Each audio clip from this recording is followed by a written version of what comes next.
Kinichi Hamada ini adalah seorang pria parubaya yang jelek dan merasa kayak pecundang. Suatu hari dia tiba-tiba dipindahin ke dunia lain, dan dia cuma bawa satu skill curang yang bikin dia bisa akses situs belanja yang biasa-biasa aja.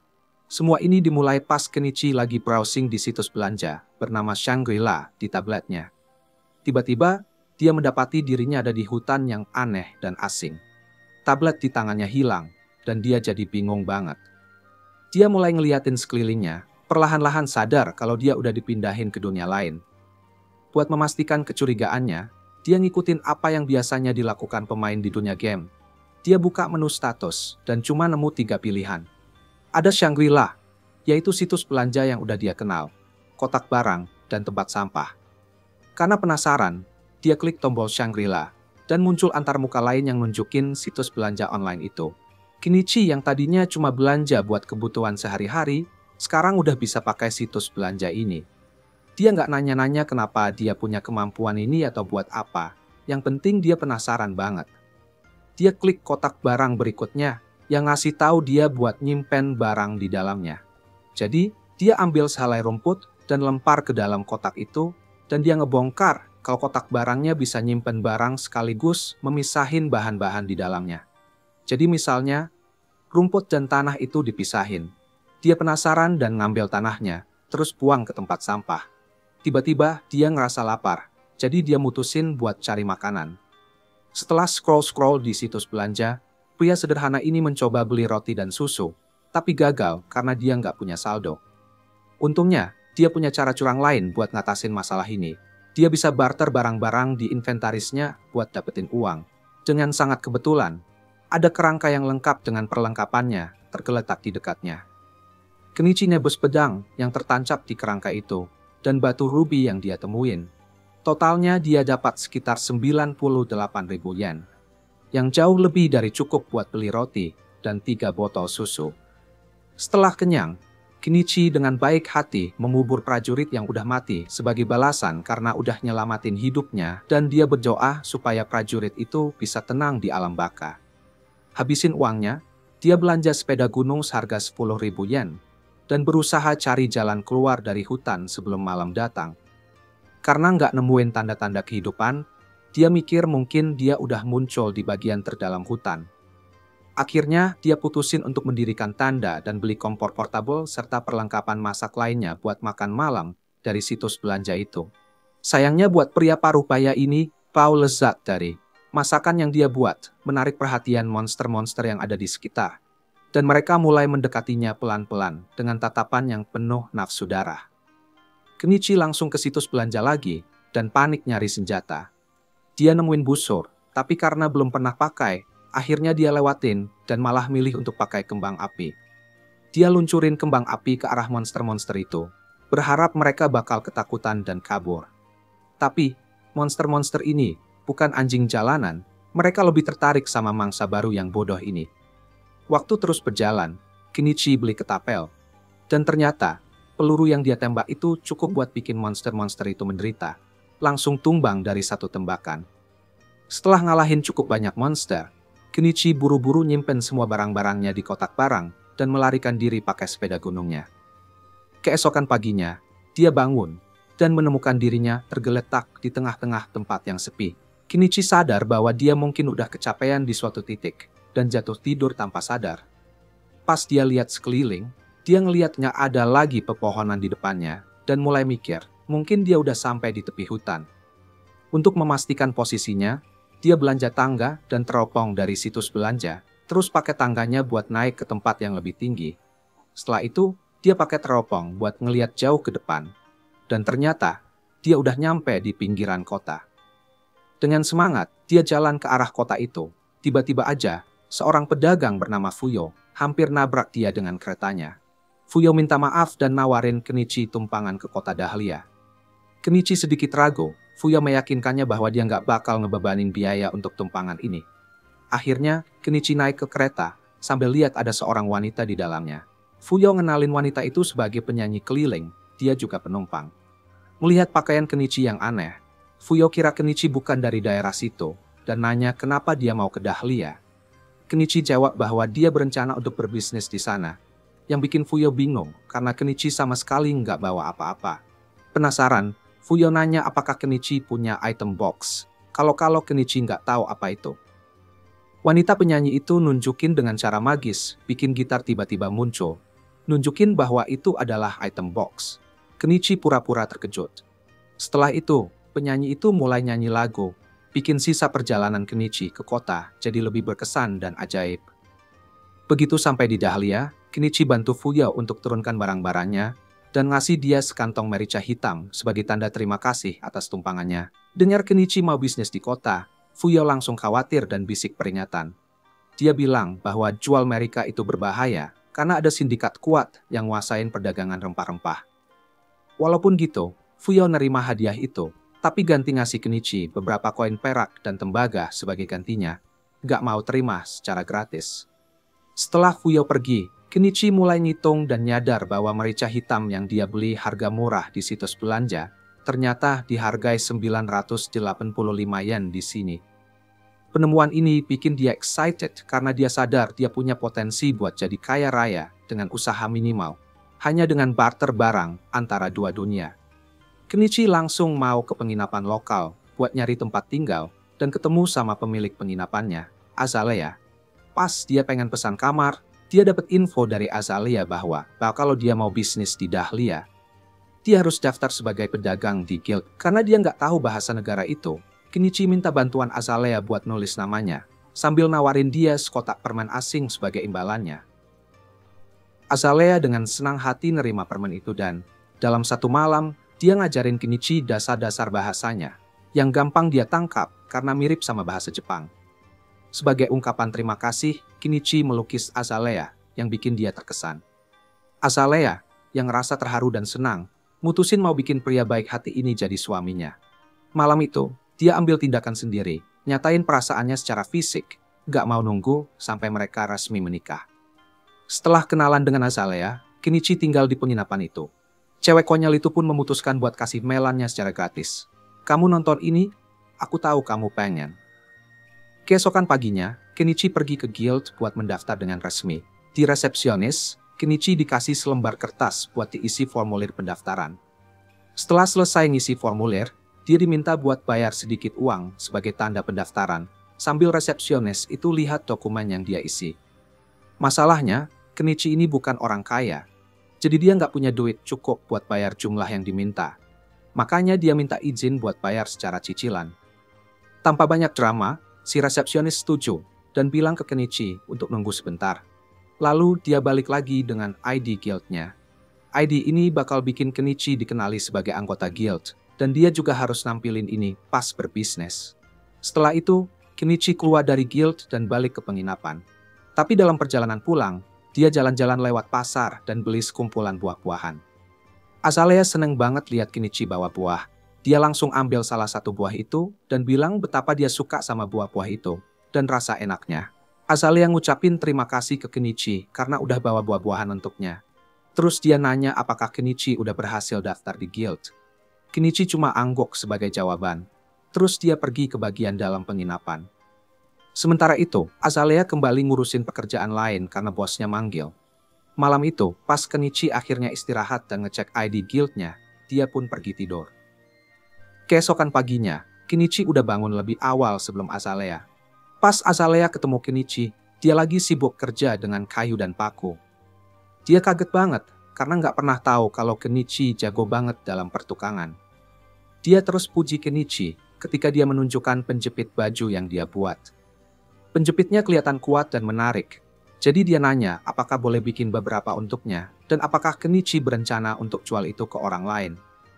Di kota mereka biasanya pakai yang palsu, yang gampang banget patah, atau jadi bentuknya aneh. Tapi Kenichi yang bodoh ini nggak pernah kepikiran untuk jualan itu. Setelah mikir-mikir barang Azalea, Kenichi mutusin buat buka toko langsung, buat bisnis pertukangannya. Di hari yang sama, dia pergi ke pasar dan nemuin tempat buat jual produknya.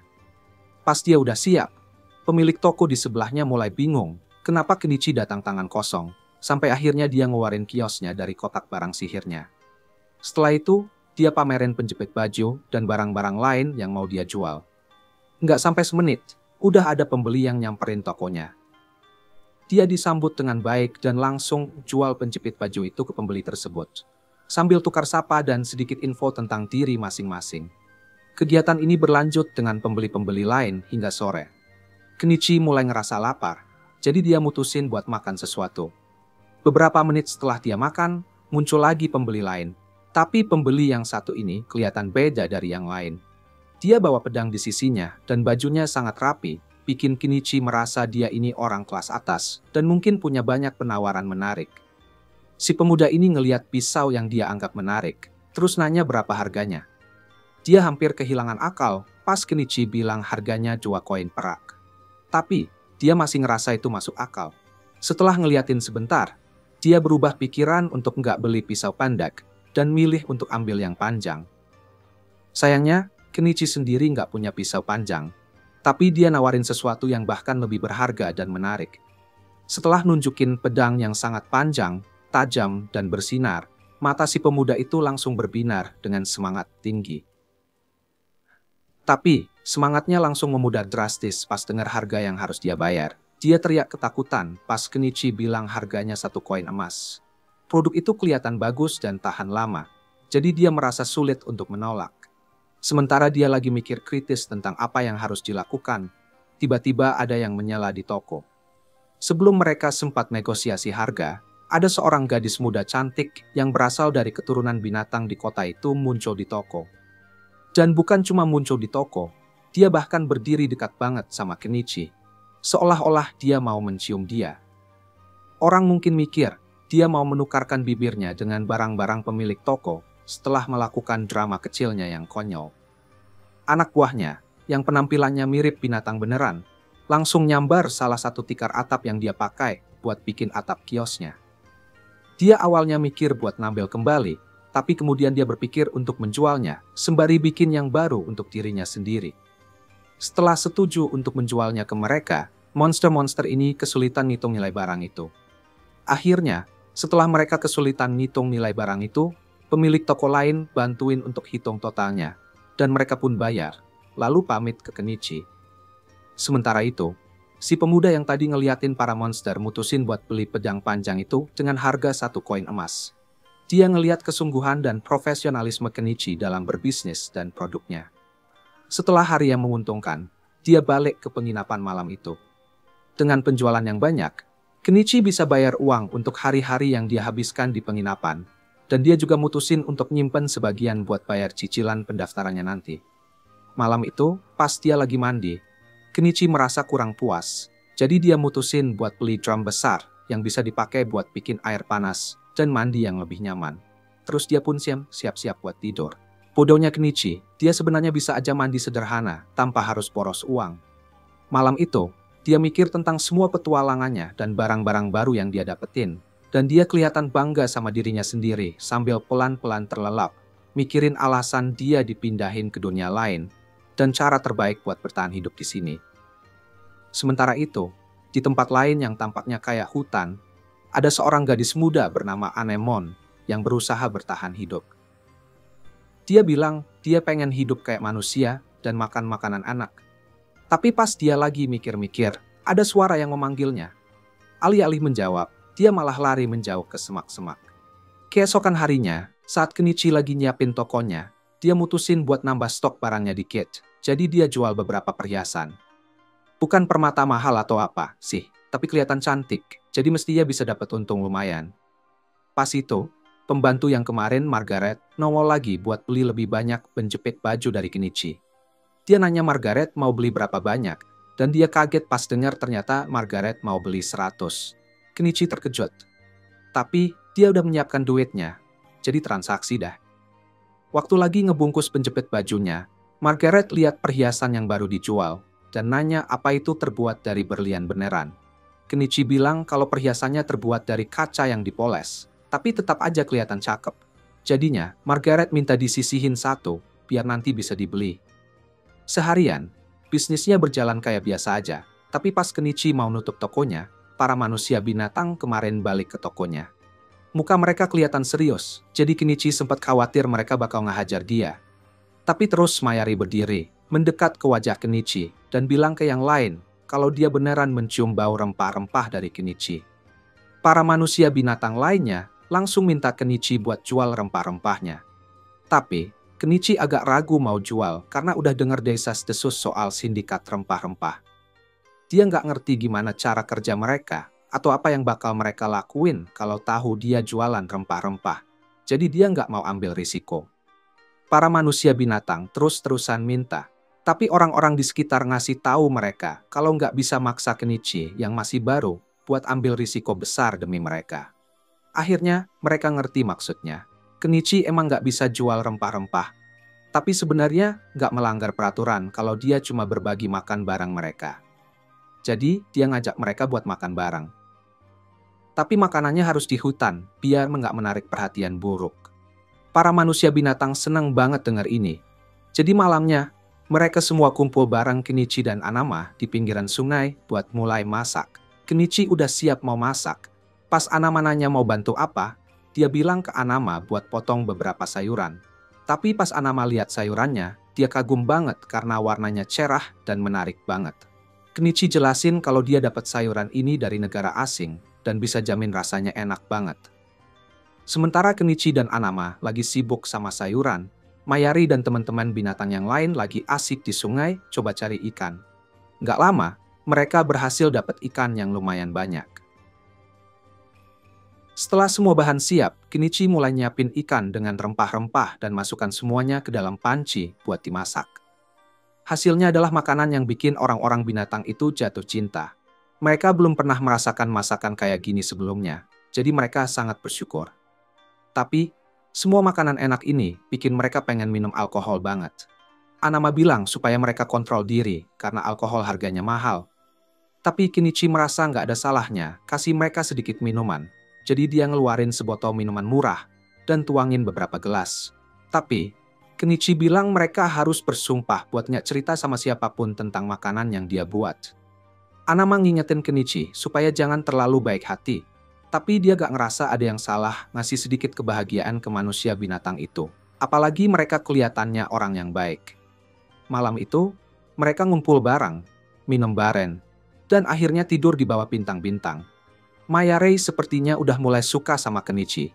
Keesokan paginya, Kenichi balik ke penginapan, dan Azalea kelihatan agak kesal karena dia keluar semalaman. Kenichi coba ngejelasin kalau dia cuma nongkrong sama beberapa manusia binatang di luar kota. Tapi lihat bulu kucing di bajunya, Azalea jadi curiga, dan dia pikir Kenichi udah ngelakuin lebih dari sekadar nongkrong. Dia juga marah karena Kenichi pilih cewek kucing daripada dia. Nanti di hari itu, Kenichi lagi siapkan tokonya buat siap-siap buka lagi. Tapi pas dia lagi benerin sesuatu, Margaret datang bareng Primula buat ngunjungin tokonya. Fokus Kenichi jadi teralihkan karenanya. Kenichi awalnya terpesona sama kecantikan Primula. Tapi pas dia lihat Margaret yang berdiri di belakangnya, dia nyadar kalau mereka pasti datang buat beli kalung yang kemarin dipesan Margaret. Dia ngeluarin kalungnya, dan Margaret langsung bayar. Lalu, kalau ngasih kalung itu ke Primula supaya bisa dia periksa. Terlihat betapa bagusnya kalung itu. Primula nggak percaya kalau itu bukan berlian asli. Dia nanya ke Kenichi, apakah ada yang lain di stok. Jadi, Kenichi ambil beberapa kalung lagi dari tokonya dan nunjukin ke Primula. Primula super terkesan dengan kualitas produk Kenichi. Apalagi dia juga ngeliat kalau Kenichi punya kotak barang sihir yang bisa nyimpen banyak barang. Dia pun ada permintaan buat Kenichi. Dia bilang kalau dia adalah anaknya pemilik perusahaan dagang malau. Dan kalau Kenichi mau, dia pengen ngenalin Kenichi ke bokapnya. Kenichi suka banget sama ide buat ketemu pemilik perusahaan dagang besar. Tapi dia jadi ragu karena ketemu orang berpengaruh bisa jadi masalah buat dia. Tapi Anama bilang kalau ayah Primula terkenal baik di kota ini. Dan semua orang bilang kalau dia adalah orang yang baik hati. Jadi Kenichi nggak perlu khawatir bakal kena masalah sama dia. Karena itu, Kenichi setuju buat ikut Primula. Jadi dia diundang untuk naik kereta bareng Primula supaya bisa ketemu ayahnya. Di perjalanan, Primula nunjukin beberapa replika penjepit baju yang dia buat. Dan meskipun bentuk kayunya gampang buat ditiru, klip metalnya terlalu sulit dibuat oleh pegawai miliknya.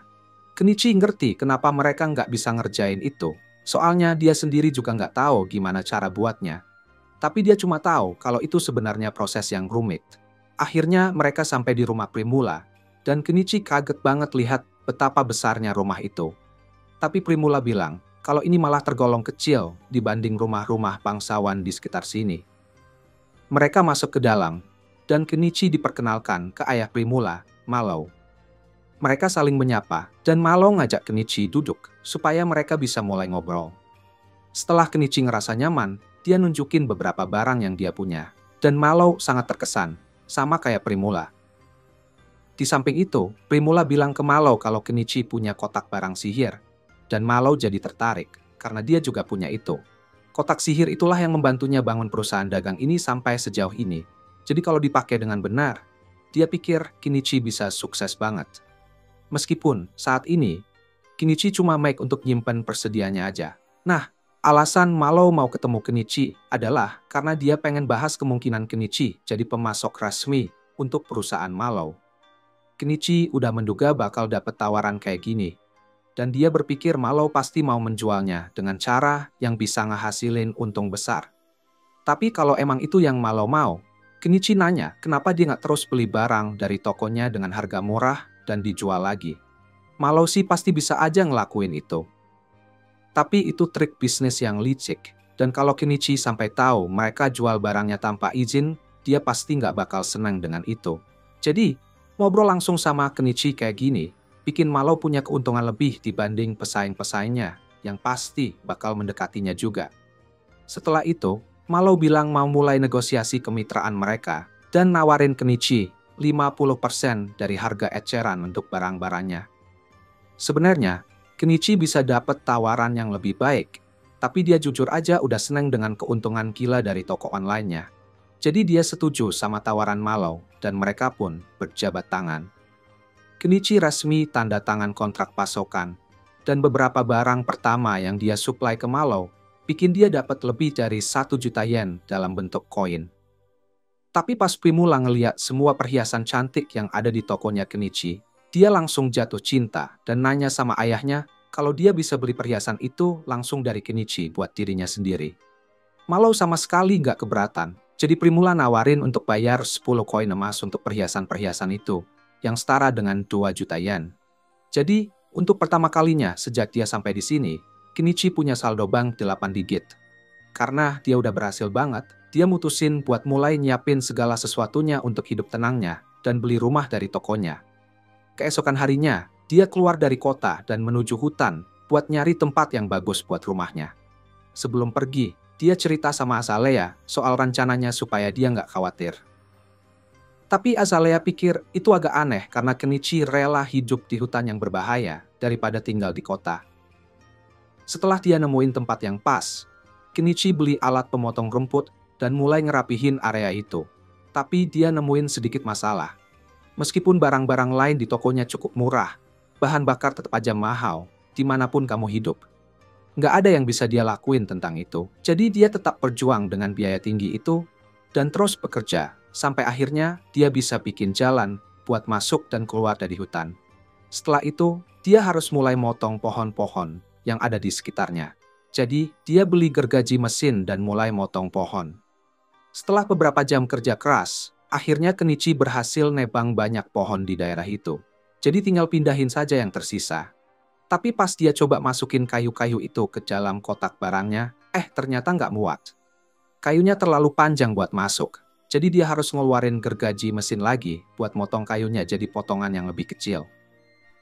Akhirnya, dia potong pohon-pohon itu jadi balok-balok sepanjang 10 meter.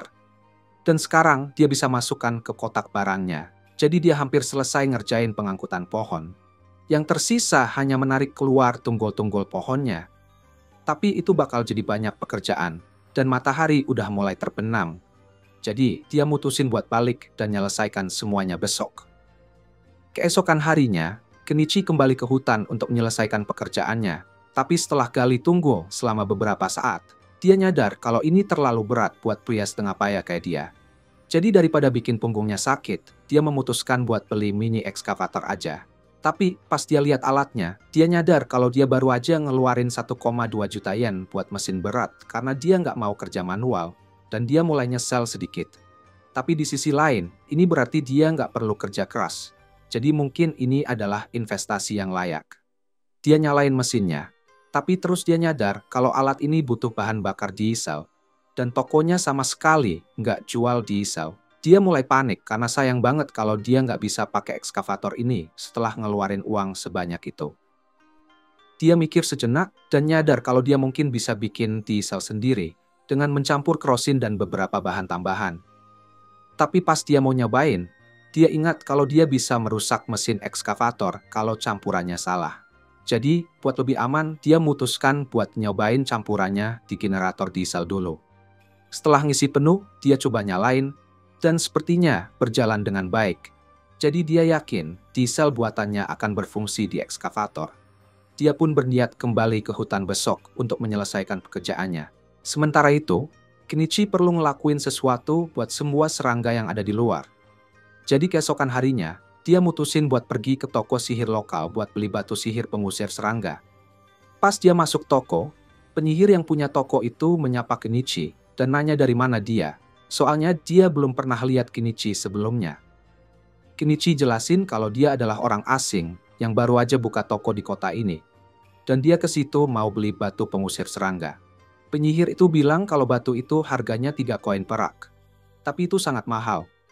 Jadi Kenichi coba buat negosiasi dan nawarin si penyihir 2 jeruk kalau dia bisa menurunkan harga. Penyihir itu belum pernah lihat jeruk sebelumnya. Jadi dia pikir itu pasti buah eksotis dan setuju buat kasih Kenichi diskon karena itu. Kemudian di hari yang sama, Kenichi pergi ngobrol sama Anama. Dan dia bilang kalau si penyihir itu orang yang sangat berpengetahuan. Jadi dia orang yang baik buat dijadiin teman. Sebaliknya, ada penjahat buronan, Shaga, yang poster-poster pencariannya udah ditempel di seluruh kota. Dia adalah pemimpin kelompok bandit yang terkenal. Jadi, hadiah untuk nangkapnya cukup besar. Nyatanya, malam itu, Shaga mengorganisir serangan ke sebuah kereta yang penuh dengan budak yang sedang diangkut dan tidak tahu apa rencana mereka sebenarnya. Keesokan harinya, Kenichi balik lagi ke hutan buat pakai ekskavatornya. Dan sekarang, dia udah gak nyesel sama pembelian itu. Soalnya, sebikin kerjaannya jauh lebih gampang, ini juga sangat menyenangkan. Sekarang, gak ada yang bisa menghentikannya dari mewujudkan mimpinya hidup tenang di hutan.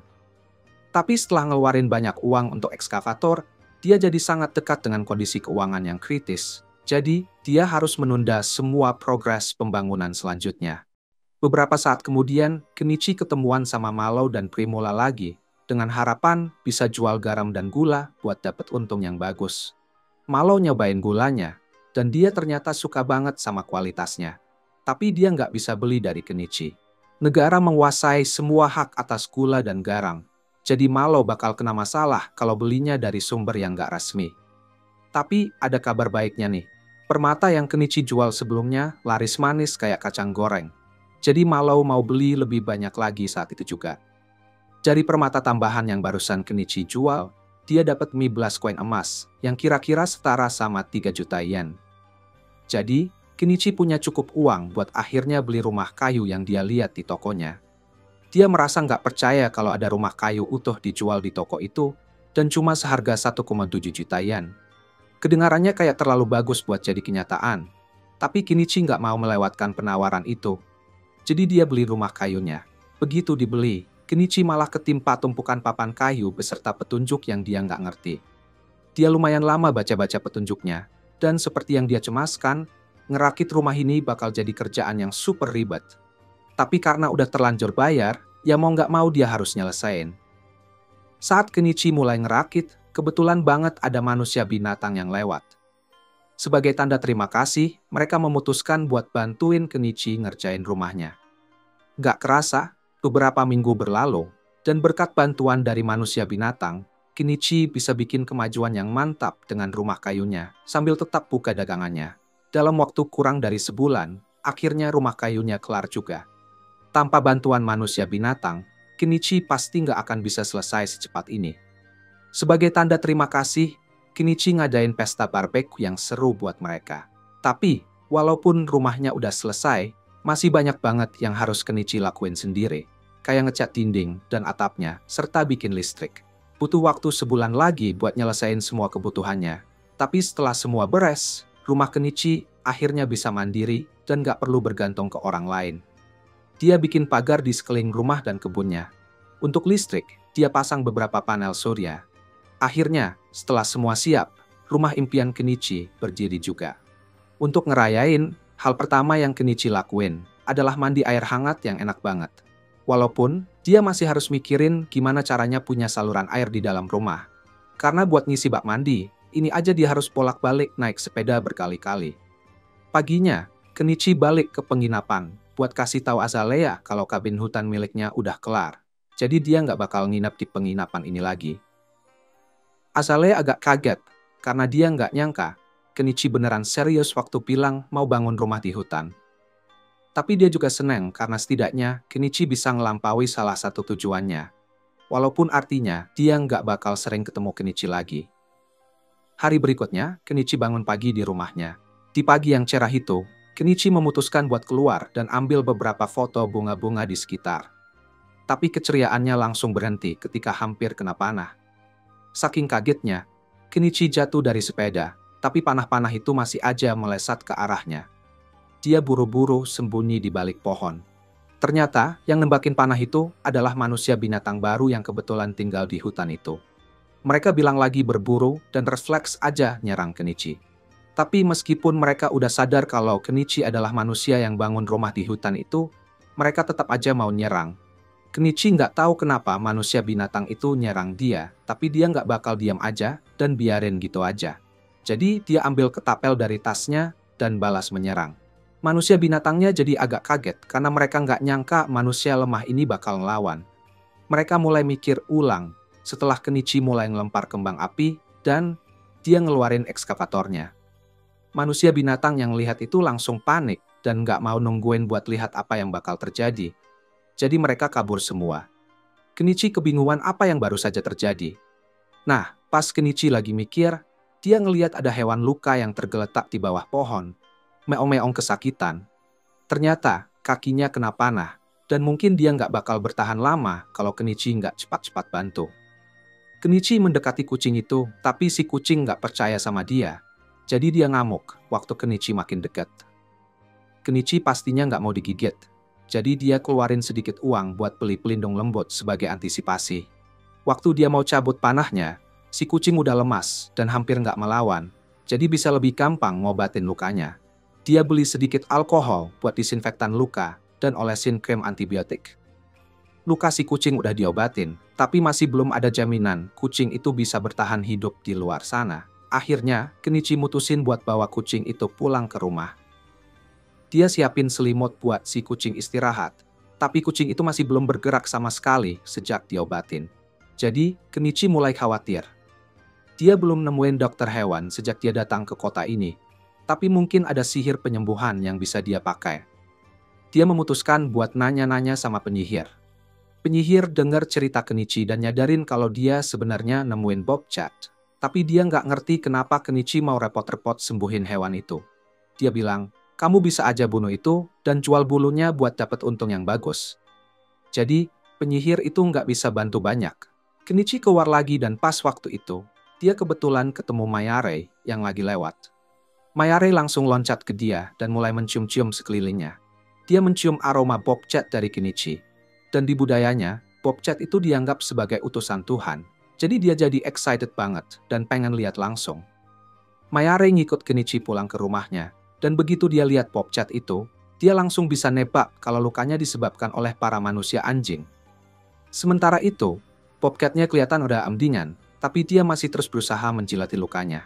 Akhirnya, Kenichi terpaksa pasang kerucut di kepala bobcat itu, biar dia nggak bisa jilatin lukanya. Mayare terkesan banget sama seberapa mampu Kenichi dalam urusan kesehatan. Jadi dia nanya apakah Kenichi seorang dokter. Tapi Kenichi jawab, enggak, aku cuma tahu sedikit tentang pertolongan pertama. Mayare pengen ngucapin terima kasih ke Kenichi karena udah nyelamatin bobcat itu. Jadi dia keluar sebentar buat berburu dan dapat daging burung buat Kenichi. Pas dia balik bawa hasil buruannya, Kenichi masak itu buat makan malam mereka. Setelah makan, Mayare udah ngeluh capek banget. Jadi dia nanyain ke Kenichi, boleh nggak dia tinggal semalam di situ? Kenichi nanya, apa kamu beneran mau ninggalin kerjaanmu dan nginep di sini? Tapi Mayare lebih khawatir tentang Bobcat daripada pekerjaannya saat ini. Kenichi setuju untuk ngizinin dia nginep, tapi dia cuma punya satu tempat tidur. Mayare jadi usul supaya mereka tidur bareng. Dan malam itu, Mayare malah tiduran di atas Kenichi. Beberapa hari kemudian, si kucing udah kelihatan jauh lebih baik, jadi Kenichi mutusin buat mulai ngurus kebunnya. Meskipun dia bisa beli bibit dan alat untuk bercocok tanam, tapi Kenichi masih harus mikirin soal air karena harus lari ke sungai setiap kali mau nyiram tanamannya. Bakal jadi kerjaan yang ribet banget. Yang pertama kali kepikiran adalah bikin sumur dengan pompa. Tapi itu harus jadi proyek besok, karena dia udah terlalu capek buat ngelakuin hari ini. Dia pergi tidur. Dan keesokan paginya, dia bangun dengan sensasi Bobcat lompat perutnya. Meskipun itu nyakitin, dia senang banget lihat Bobcat itu sudah pulih. Jadi, dia lepas kerucutnya, dan biarin si Bobcat kembali ke alam untuk menjalani hidupnya. Kembali lagi ke masalah sumur, Kenichi memutuskan buat ambil beberapa hari libur dari lapaknya supaya bisa fokus ngerjain sumur. Dia mulai menggali tanah dan pasang pompa listrik, jadi sekarang dia bisa dapat air bersih kapanpun dia butuhkan. Sebagai perayaan, dia mulai ngisi bak mandinya supaya bisa mandi yang enak. Tiba-tiba, dia dengar Primula manggil dia. Kenichi kaget lihat dia di sini. Jadi Primula jelasin kalau dia nggak buka tokonya hari ini. Jadi dia agak khawatir. Primula khawatir setelah Mayare bilang tentang rumah kayu Kenichi, jadi dia memutuskan buat ngunjungin Kenichi. Begitu sampai, dia terkesan banget karena Kenichi bisa bangun semua ini sendirian. Tapi, dia ngelihat ekskavator gede di samping rumahnya, jadi dia penasaran dan nanya tentang itu. Kenichi sebenarnya malas buat menjelaskan cara kerjanya, jadi dia bilang aja itu adalah familiar panggilan miliknya, biar kelihatan simple. Primula langsung percaya sama dia, dan sekarang dia mikir Kenichi bisa sihir. Kenichi minta Primula buat jagain rahasia ini pas dia balik ke rumah. Ngomong-ngomong, jam segini gerbang kota pasti udah tutup, jadi Primula nggak bisa pulang lagi. Dia udah nyadar soal itu, makanya dia mau nginep di rumah Kenichi. Walaupun Kenichi udah memperingatkan dia kalau dia hanya punya satu tempat tidur, Primula tetap mengotot kalau itu nggak masalah. Pas lagi ngomong, Primula ngeliat drum di belakang Kenichi. Dia nanya, itu buat apa? Kenichi menjelaskan bahwa itu adalah bak mandi air panas, dan Primula jadi excited dan minta buat nyobain. Saat malam tiba, Kenichi udah ngehangatin bak mandinya. Primula langsung nyebur, dan dia benar-benar suka banget sama sensasi hangatnya. Tapi, karena dia ada di tengah hutan, dia mulai merasa agak nggak nyaman, jadi dia mulai manggil Kenichi. Kenichi bilang kalau dia duduk di sisi dinding, tapi Primula bilang dia bakal merasa lebih baik kalau bisa lihat Kenichi langsung. Setelah selesai mandi, Kenichi kasih dia jubah mandi buat dipakai. Dan Primula langsung jatuh cinta sama sentuhan hangatnya. Dia nanya ke Kenichi, "Kamu bisa jual ini ke aku?" Kenichi bilang itu nggak untuk dijual, tapi Primula terus memohon. Jadi akhirnya Kenichi setuju buat jual beberapa jubah mandi ke dia. Kemudian, Kenichi kasih dia gaun tidur buat dipakai malam ini, dan Primula hampir nggak percaya sama banyaknya barang-barang keren yang ada di tempat Kenichi. Dia yakin Kenichi bakal jadi pedagang terbesar di kerajaan kalau mau. Tapi, Kenichi sendiri nggak terlalu tertarik dengan tujuan itu, karena bakal bikin banyak masalah buat dia jika ketahuan. Kenichi jelas-jelas pengen banget hidup tenang, dan dapat uang yang cukup buat hidup nyaman. Jadi Primula janji bakal bantu dia mempertahankan kehidupan tenangnya itu. Setelah beberapa waktu, mereka pun siap buat tidur. Tapi, Kenichi nggak mau kejadian aneh yang sama kayak waktu sama Mayare terulang. Jadi dia mutusin buat beli tempat tidur kedua buat Primula, supaya bisa aman dari hal-hal yang diinginkan. Sementara itu, di tempat persembunyian para penjahat, Shaga kelihatannya dapat pekerjaan dari seseorang yang sangat penting, dan ini bisa jadi masalah di masa depan. Paginya, Kenichi antar Primula pulang, dan pas di sana, dia mutusin buat ngomong sama Malo tentang jubah mandi yang Primula tanya. Malo penasaran sama bahan aneh itu dan berpikir kalau itu bakal laku keras. Karena mereka udah ngobrolin itu, Kenichi juga nyoba ngusulin ide buat jualan sesuatu yang lebih menantang. Primula sangat tertarik. Tapi Malo langsung menolak ide itu. Tiba-tiba, Margaret masuk ke ruangan, bawa buku-buku yang diminta Malo. Karena Kenichi kelihatan penasaran, Malo ngeluh kalau dia lagi nulis ulang semua buku khas lama, Karena kekaisaran baru aja bikin sistem baru yang canggih buat melacak penjualan yang disebut akuntansi double entry. Kenichi langsung teringat, karena sistem double entry itu umum banget di Jepang. Ini juga bikin dia ingat sesuatu yang pernah Malo bilang tentang pengaruh kekaisaran yang semakin cepat menyebar, berkat penemuan-penemuan dari seorang pria misterius. Malah, Malo baru aja mau nguji salah satu penemuan terbaru dari pria ini, dan yang mengejutkan Kenichi, itu adalah pompa air pitcher.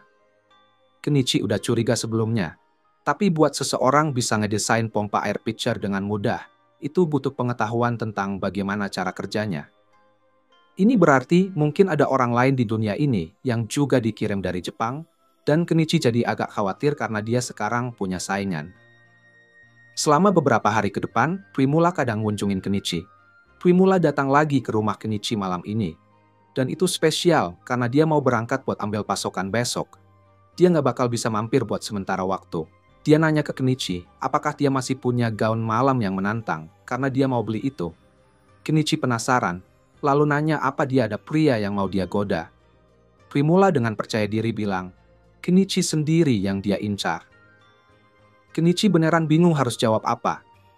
Dan dia merasa nggak tepat kalau dia harus punya hubungan kayak gitu sama Primula. Apalagi dia temenan sama Malo. Dan Malo pasti nggak bakal setuju Primula terlibat sama pria tua kayak dia.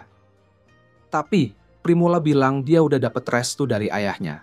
Jadi itu bukan masalah. Walaupun begitu, Kenichi masih merasa banyak hal yang harus dia urus sekarang. Jadi dia minta Primula buat nunda pembicaraan tentang hubungan mereka buat sementara waktu. Primula ngerti, tapi dia bilang, setidaknya aku pengen tidur bareng di tempat tidur yang sama kamu sebelum pergi, meskipun cuma buat tidur di sebelahmu. Pagi itu, Kenichi dapat kunjungan mengejutkan dari seorang ksatria. Ternyata, dia adalah Norsepaw, orang yang datang ke lapak waktu itu. Norsepaw bilang dia dikirim ke sini untuk menyelidiki karena ada laporan tentang seorang kakek aneh yang tinggal di hutan. Tapi karena dia udah kenal Kenichi, dia bisa lapor balik kalau tidak ada yang mencurigakan di sini. Sebelum pergi, Norsepaw bilang ke Kenichi tentang kabar menarik yang dia dengar baru-baru ini. Ada seorang penyihir di kekaisaran yang menciptakan bumbu luar biasa yang disebut mayones. Dan dia entah bagaimana berhasil mengalahkan seekor naga dengan itu. Kenichi nggak ragu lagi bahwa orang misterius ini pasti berasal dari Jepang. Dan dengan semua pencapaian luar biasa yang udah dia buat, Kenichi merasa benar-benar kalah saing. Waktu berlalu sebulan tanpa masalah. Suatu sore, Kenichi lagi santai di kiosnya dan sadar kalau karavan bawa barang-barang Primula harusnya balik sebentar lagi. Jadi dia rencana mampir ke sana nanti. Tapi tiba-tiba aja dia dengar keributan di alun-alun kota. Jadi dia bangkit buat cek ada apa. Ternyata karavan kena serang bandit dan semua orang di dalam karavan diculik, termasuk Primula. Malo sampai mohon-mohon ke para petualang di jalanan buat tolong selamatin anaknya. Tapi karena bandit yang nyulik dia adalah penjahat terkenal bernama Shaga, gak ada yang berani ngelawan dia. Dan Odo Ksatria butuh waktu berhari-hari buat ngatur misi penyelamatan dalam situasi kayak gitu. Sementara itu, Primula dikurung dalam sel sama Shaga dan anak buahnya. Dia sih masih aman sekarang, tapi itu karena Shaga rencana buat jual dia ke bangsawan-bangsawan jahat buat dapat lebih banyak duit, dan kemungkinan dia kabur sendiri kecil banget. Kemungkinan Primula bisa kabur sendiri, itu benar-benar no. Malo ngerti kalau cuma nunggu waktu aja sebelum Primula menghadapi nasib buruk, makanya dia benar-benar putus asa buat selamatin dia, dan akhirnya minta tolong ke Kenichi. Nah, Kenichi sebenarnya nggak bisa bertarung, tapi dia peduli banget sama Primula. Jadi akhirnya dia setuju buat ngelakuin sesuatu. Tapi dia nggak punya cukup uang buat menjalankan rencananya. Jadi dia bilang ke Malo kalau dia butuh dana buat persiapan. Tanpa ragu, Malo kasih 1 tas koin emas. Karena dia mau kasih semua uangnya ke Kenichi, asalkan Primula bisa balik dengan selamat. Dia kasih tahu Kenichi kalau markas Shaga ada di reruntuhan 50 km sebelah barat Dahlia. Dan itu lumayan jauh. Jadi Kenichi harus nyiapin kendaraan. Dia cek mobil-mobil yang ada di tokonya, dan akhirnya mutusin buat beli truk. Tapi sebelum itu, dia ngasih tahu semua orang kalau dia bakal pakai sihir pemanggil. Jadi mereka semua harus menjauh dulu. Dia terus ngelakuin mantra lucu biar kelihatan kayak sihir pemanggil beneran. Dan begitu truknya muncul, dia naik ke atas dan tanya ada enggak yang mau ikut bertarung. Shaga punya hadiah buronan besar di kepalanya, jadi kalau bisa ngalahin dia, bakal ada hadiah gede buat semua yang terlibat. Tapi, meski kedengarannya menggiurkan, gak ada yang terima tawaran Kenichi karena Shaga itu ancaman yang berat banget. Kenichi mulai khawatir kalau dia harus ngelakuin ini sendirian. Tapi tiba-tiba, kucing hutan yang dia selamatkan bulan lalu datang ke dia. Dan meskipun dia nggak bisa bahasa kucing, dia ngerti kalau kucing hutan itu mau bantu. Ngomong-ngomong soal kucing, Mayari dan kaum manusia hewan lainnya juga mau bantu Kenichi. Karena mereka masih punya hutang budi atas bantuan yang pernah Kenichi kasih. Kenichi senang banget lihat ada yang siap dukung dia. Jadi buat persiapan pertarungan, dia beli busur panah majemuk buat Mayari dan kapak, serta beberapa pedang buat saudara-saudaranya Mayari. Tiba-tiba, Kenichi dengar ada yang bilang mau bantu juga. Jadi dia lihat ke bawah, dan ternyata North Pole lagi berdiri di situ. Kenichi langsung merasa lebih tenang. Tahu ada ksatria berpengalaman yang mau ikut. Tapi dia penasaran juga kenapa North Pole bisa jalan-jalan di kota dengan baju zirah lengkap. North Pole jelasin kalau dia baru aja dapat pedang baru yang dibuat dari bahan yang Kenichi kasih. Makanya dia cari kesempatan buat pakai seharian ini. Dan bunuh beberapa bandit jadi alasan yang pas banget. Ada satu orang lagi yang bilang mau ikut, tapi ternyata itu pemilik toko sihir. Kenichi langsung coba bilang ke dia kalau itu terlalu berbahaya buat orang tua sepertinya. Tapi, si kakek ngasih tahu kalau dia dulu pernah jadi penyihir pas muda, dan meskipun sekarang sudah tua, sihir apinya masih sekuat dulu. Kenichi setuju kalau dia pasti berguna dalam pertempuran, jadi dia izinin si kakek ikut. Tapi tiba-tiba Anama bilang dia juga mau gabung. Kenichi coba bilang ke Anama untuk tetap tinggal. Soalnya dia mikir, dia nggak bisa bantu apa-apa dalam pertarungan. Tapi Anama ngasih tahu kalau dia bisa tetap kasih semangat dan masak makanan buat kelompok. Dia juga janji bakal lari secepatnya begitu ada pertempuran.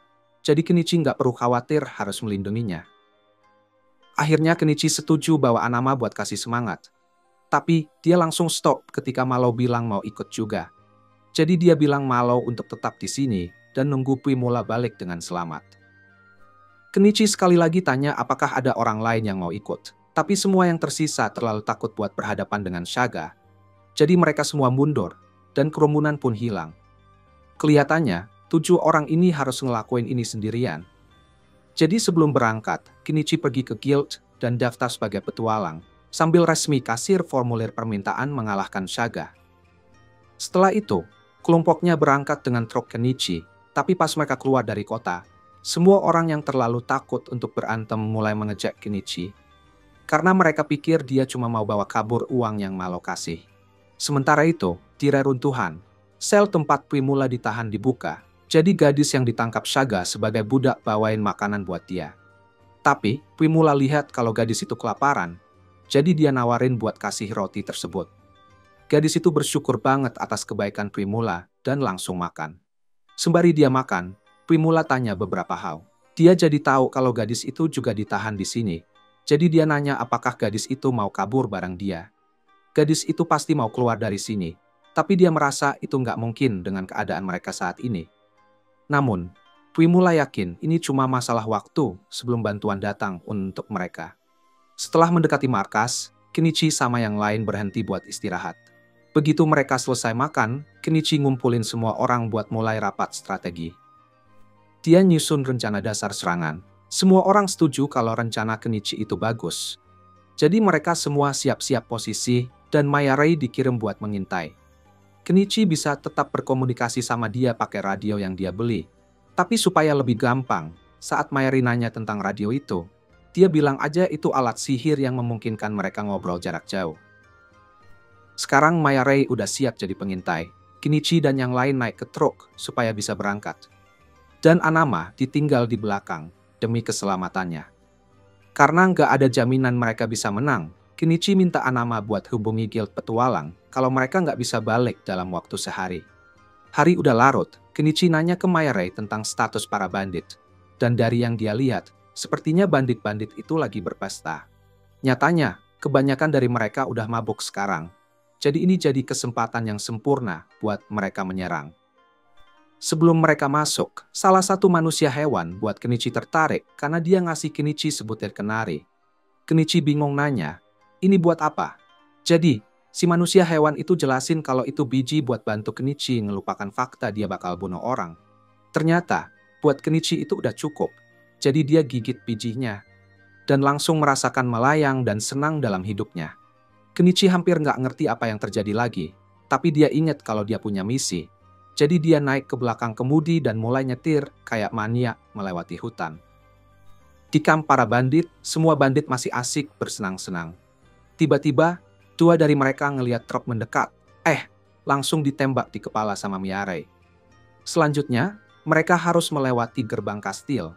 Jadi si kakek naik ke atap truk dan ngeluarin sihir ledakan buat bikin lubang. Sejak saat itu, seluruh kamp bandit sudah dalam keadaan siaga tinggi. Tapi sudah terlambat, karena Kenichi dan yang lainnya udah masuk. Karena para bandit sebelumnya udah terlalu banyak minum, mereka semua dalam keadaan mabok dan gak pakai armor. Jadi Miarei dan saudaranya bisa dengan cepat mengatasi beberapa bandit yang mendekat. Northpaw, si ksatria, keluar dari truk dengan semangat tinggi, pengen kasih persembahan pedang barunya dengan darah musuh-musuhnya. Kenichi terkesan banget sama kekuatan Northpaw sampai dia jadi distracted, dan ada satu bandit yang coba menusuknya dari belakang. Tapi untungnya, kucing hutan itu udah datang tepat waktu buat nyelamatin dia. Semakin banyak bandit muncul dari reruntuhan, jadi Kenichi mutusin buat panggil alat beratnya dan ngeluarin ekskavatornya buat ngehancurkan mereka. Para manusia hewan terus berjuang buat ngeliminasi sebanyak mungkin bandit, dan Northpaw di sini show off kekuatannya di depan para bandit. Sementara itu, Kenichi lagi ngacauin bandit-bandit dengan ekskavatornya. Dia tanpa sengaja bikin lubang di salah satu dinding dan menemukan banyak tahanan bandit di dalamnya. Dia langsung cek apakah Primula ada di sana juga. Tapi dengan horor, dia ngeliat kalau Saga udah antisipasi misi penyelamatan mereka karena dia nahan Primula sebagai sandera di atas menara. Primula merasa lega banget karena Kenichi beneran datang nyelamatin dia. Tapi Saga, si penjahat, panik karena semua anak buahnya udah kalah. Dia kira bakal ada kelompok kecil yang nyelamatin Primula. Tapi dia sama sekali nggak nyangka kalau mereka sekuat ini. Meskipun situasinya udah gawat, Saga masih merasa dia yang punya keuntungan. Jadi dia minta Kenichi dan yang lain buat langsung jatuhin senjata mereka. Kalau nggak mau dia nyakiti Primula di situ juga. Mereka semua membeku di tempat, takut Primula akan terluka. Tapi Kenichi udah nggak mau kasih Saga kabur. Jadi pas Saga gak melihat, dia beli pointer laser dan bilang ke Miarei untuk nembak Saga saat dia kasih sinyal. Miarei paham pesan itu, jadi Kenichi gerakin pointer laser ke mata Saga buat butakan dia. Dan begitu Saga lepas pegangan dari Primula karena sakit, Miarei langsung nembak tepat ke bahu Saga. Kenichi langsung lari naik tangga buat bawa Primula ke tempat aman. Tapi Saga udah bisa lihat lagi dan bersiap untuk menyerang mereka berdua. Untungnya, sebelum Saga bisa melakukan sesuatu, gadis Buddha itu menggunakan semacam sihir untuk menjatuhkan Saga. Dan begitu dia jatuh ke tanah, posisinya pas banget buat Miarei ngasih tembakan tepat di kepala. Dengan itu, kelompok mereka menang, dan Primula akhirnya aman. Jadi hal pertama yang mereka lakukan adalah mengirim Nyanji kembali untuk kasih tahu Anama tentang kabar baik ini. Selanjutnya, Kenichi nyimpan semua kendaraan dan beli baju untuk semua tahanan yang mereka selamatkan. Sementara mereka semua bersih-bersih, dia lihat gadis kecil itu dan minta Primula untuk mandiin dia. Dan sambil mandiin, dia kasih Primula sepasang gunting buat motong rambut gadis itu. Primula sekali lihat guntingnya langsung nanya ke Kenichi, bisa nggak jualin ini lagi?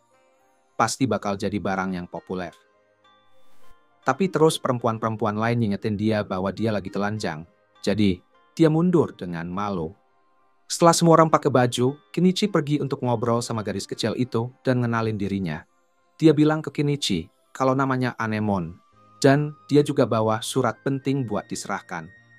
Itu surat yang membuka identitas bangsawan yang mendanai semua penculikan yang dilakukan Saga. Dan Northpaw berjanji akan memastikan bangsawan itu mendapat hukuman atas semua kejahatannya. Dengan begitu, insiden ini resmi selesai dan kelihatannya mereka bisa kembali ke Dahlia dengan aman. Tapi pertama-tama, semua orang benar-benar capek. Jadi mereka semua memutuskan untuk tidur nyenyak semalaman. Di pagi hari, Kenichi mengendarai truknya kembali ke kota, dan orang-orang di kota bersemangat menunggu untuk melihat apakah Kenichi berhasil atau tidak. Saat truknya berhenti di alun-alun kota, Primula keluar dan berlari ke pelukan ayahnya karena dia senang bisa melihatnya lagi. Sementara mereka sedang rayuni, Mallow memperhatikan bahwa gaun yang dipakai Primula berkualitas sangat bagus, sehingga dia dengan bangga mengatakan bahwa Kenichi yang memberikannya padanya. Dan mereka berdua memiliki ija yang sama. Ngomong-ngomong soal Kenichi, Mallow masih belum berterima kasih dengan benar padanya. Jadi dia mendatangi Kenichi dan mengatakan padanya bahwa dia sangat berterima kasih atas bantuannya mendapatkan kembali Primula. Saat dia di sini, Mallow juga bertanya pada Kenichi apakah dia berhasil mendapatkan kembali semua barang dari Shaga dan anak buahnya. Jadi Kenichi memberitahu Mallow bahwa dia menaruh semua harta karun itu di dalam tempat barangnya. Tapi harta karun di sini bukan seperti yang kamu harapkan, karena yang Kenichi selama ini kumpulkan adalah banyak kepala terpenggal. Di reruntuhan, sebelum Kenichi dan yang lainnya kembali ke kota, kaum binatang mengatakan padanya bahwa dia perlu memenggal kepala semua bandit. Shaga dan krunya cukup terkenal, jadi ada hadiah yang sangat besar untuk kepala mereka. Tetapi untuk mengklaimnya, Kenichi harus menunjukkan kepala Shaga sebagai bukti bahwa dia sudah mati. Tapi semua kepala itu akan mulai berbau busuk segera, jadi akan jauh lebih baik jika Kenichi bisa menyimpannya di kotak barang miliknya. Ini jelas salah satu hal lebih mengerikan yang harus dilakukan Kenichi, tetapi dia tidak punya pilihan. Jadi dia mulai memasukkan kepala-kepala itu ke dalam kotak barangnya. Sambil melakukan itu, dia juga mengumpulkan semua barang yang dicuri para bandit, termasuk kantong berisi 100 koin emas dan banyak barang berharga. Dia juga berhasil membawa semua wanita yang ditahan oleh Shaga. Tetapi dia tidak yakin apa yang harus dilakukan dengan mereka. Sebelum mereka kembali ke Dahlia, dia bertanya apakah mereka ingin dia membawa mereka kembali ke desa mereka. Dan beberapa mengatakan mereka ingin dibawa pulang. Tetapi untuk yang lain, ketika mereka ditangkap, Shaga membakar rumah mereka dan membunuh seluruh keluarga. Jadi mereka benar-benar tidak punya rumah lagi untuk kembali. Kenichi memahami situasi mereka. Jadi dia mengundang semuanya untuk kembali ke Dahlia bersamanya. Karena mereka memiliki peluang lebih baik memulai ulang hidup di sana. Dan para wanita tampak sangat senang dengan ide itu. Kenichi kemudian bertanya pada Anemone apakah dia tahu kampung halamannya. Dia memberitahu bahwa desanya bernama Urup, tetapi tempat itu cukup jauh dari sini. Perkiraan 800 km. Jadi itu akan menjadi perjalanan panjang untuk membawanya pulang. Tetapi Kenichi bersedia untuk melakukannya jika dia ingin pulang. Namun, Anemone tidak berniat kembali ke desa itu karena dia dijual sebagai budak oleh bangsanya sendiri. Dalam hal ini, Kenichi menawarinya untuk ikut dengannya ke Dahlia, dan Anemone dengan bersemangat setuju. Kenichi kemudian menghabiskan beberapa waktu mengantarkan para wanita ke tujuan mereka yang berbeda. Dan ketika itu selesai, dia menuju ke guild bersama yang untuk mengklaim hadiah. Petugas guild terkejut ketika melihat sebuah kepala terpisah diletakkan di depannya. Tetapi ada 50 kepala lagi yang menyusul. Jadi Kenichi mulai mengeluarkan semuanya dari tempat penyimpanannya.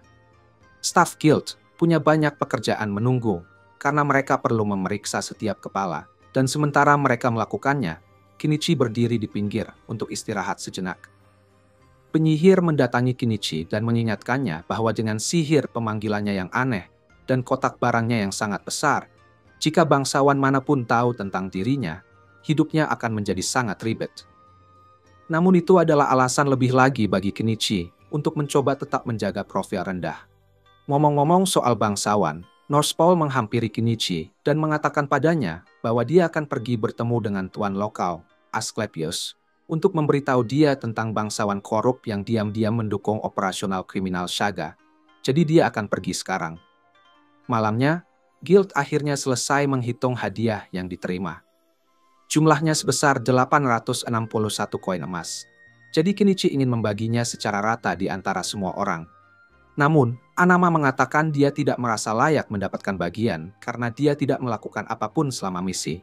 Hidupnya tidak pernah dalam bahaya, jadi dia tidak merasa pantas mendapatkan hadiah. Namun, dia berharap Kenichi akan melakukan permintaan kecil baginya. Dia ingin agar Kenichi membiarkannya merawat Anemone seolah anaknya sendiri, karena Anemone mengingatkannya pada anak perempuannya. Kenichi tidak keberatan terhadap permintaannya ini, karena dia yakin Anama akan merawat Anemone dengan baik. Jadi dia membiarkannya begitu dan pergi ke kota.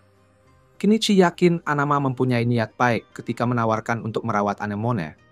Tapi beberapa menit kemudian, dia kehilangan anak itu. Sementara itu, Kenichi pergi ke penginapan Azalea untuk bermalam karena sudah terlalu malam baginya untuk kembali ke hutan. Dia menyiapkan makanan untuk Bobcat yang melindunginya selama mereka dalam perjalanan. Lalu dia masuk ke dalam, dan begitu Azalea melihatnya, dia sangat bersemangat karena sudah lama sejak dia terakhir melihatnya. Azalea mendengar rumor mengenai Kenichi menaklukkan banyak bandit. Jadi dia bertanya apakah itu benar. Tetapi Kenichi menyangkal itu, karena dia tidak ingin menarik terlalu banyak perhatian padanya. Terlepas dari itu, dia bertanya apakah Kenichi ingat janji untuk menjadikannya kekasihnya ketika bisnisnya sukses. Tetapi Kenichi berkata, dia tidak pernah membuat janji seperti itu. Dan lebih penting lagi, dia ingin tahu apakah ada kamar yang tersedia baginya untuk bermalam. Jadi dia mengatakan bahwa kamar biasanya masih ada. Kenichi naik ke lantai atas dan langsung tertidur karena dia sangat lelah. Tetapi di malam hari, ada seseorang yang masuk ke kamarnya secara diam-diam dan dia bisa merasakannya di bawah selimut. Dia sudah tahu apa yang diinginkan Azalea, tapi dia bilang dia terlalu lelah untuk aktivitas sebanyak itu sekarang. Meski begitu, Azalea tetap bertahan karena dia jarang bisa bertemu Kenichi. Jadi dia duduk di atasnya dan mereka hendak memulai, tapi keduanya melihat ada seorang anak yang memperhatikan mereka. Itu benar-benar merubah suasana. Jadi akhirnya Azalea kembali ke kamarnya dan Anemone tidur di kamar Kenichi. Kenichi merasa pasti Anama sangat khawatir tentang Anemone. Jadi dia pergi ke tokonya untuk melihat apakah dia ada di sana, tetapi dia tidak dapat menemukannya, kecuali dia memutuskan untuk menyelesaikan urusannya hari itu. Dia masih memiliki banyak barang dari perkemahan Shaga. Jadi pertama-tama, dia pergi ke toko senjata untuk menjual pedang dan perisai yang dia dapatkan. Kemudian, dia menjual sisa barang berharga ke perusahaan Mala, seharga 35 emas, dan membawa furnitur ke toko pria tua untuk 22 emas. Karena barang rampasan itu akan dibagi rata, mereka semua berakhir mendapatkan 12 emas dari itu. Dan sekarang setelah semuanya selesai, Kenichi berpikir sudah saatnya kembali ke rumahnya. Begitu mereka tiba, Anemone terkesima betapa cantiknya tempat itu. Tapi yang mengejutkannya, dia menemukan Anama menunggu di dalam. Anama sudah sangat khawatir tentang Anemone, tetapi dia mengira Kenichi akan menemukannya akhirnya dan membawanya ke rumahnya. Jadi menunggunya di sini. Namun, Anemone mengatakan dia ingin tinggal bersama Kenichi daripada Anama. Anemone tidak mengerti kenapa tiba-tiba dia ingin tinggal dengan Kenichi. Jadi dia mencoba meyakinkan Anemone bahwa lebih baik tinggal bersama Anama. Tapi Anemone sudah memutuskan. Anama tidak ingin memaksanya. Jadi dia hanya memberitahu Anama bahwa dia selalu dipersilakan untuk mengunjunginya kapan saja dia mau. Anama kemudian kembali ke kota, dan Kenichi berbalik untuk pulang dengan Anemone. Saat berjalan pulang, Kenichi bertanya kepada Anemone kenapa dia ingin tinggal dengannya, tetapi tidak ada alasan yang dalam. Kenichi hanya memberinya makanan yang sangat lezat, jadi dia lebih suka padanya. Lalu keduanya mandi bersama dan pergi tidur. Situasi baru ini akan membutuhkan penyesuaian, tetapi sekali lagi tidak aneh jika dia memiliki anak perempuan seumur Anemone. Kenichi akhirnya tertidur, tetapi saat dia beristirahat, beberapa pria berjubah mulai mengamati rumahnya. Untungnya, orang-orang mencurigakan itu tidak melakukan apapun untuk saat ini. Jadi hidup berjalan seperti biasanya bagi Kenichi. 2 minggu berlalu, dan berkat kontribusi Norsepaw dalam memerangi Shaga, dia diberikan gelar Baron dengan sebidang tanah, dan konon dia sedang mencari seorang istri. Dan kabar lainnya, Kenichi menunjukkan desain sepeda kepada Malo dan Primula beberapa waktu lalu. Tapi mereka menertawakannya karena menganggapnya terlalu konyol untuk menghasilkan keuntungan. Namun, kemudian mereka sadar dan menyadari betapa bagusnya sepeda sebenarnya. Mereka meminta maaf kepada Kenichi karena menertawakannya sebelumnya, dan bahkan menawarkan untuk membayarnya 5 koin emas untuk idenya. Sekarang sepeda cukup umum di negara itu, dan Kenichi senang bahwa idenya memberikan dampak besar.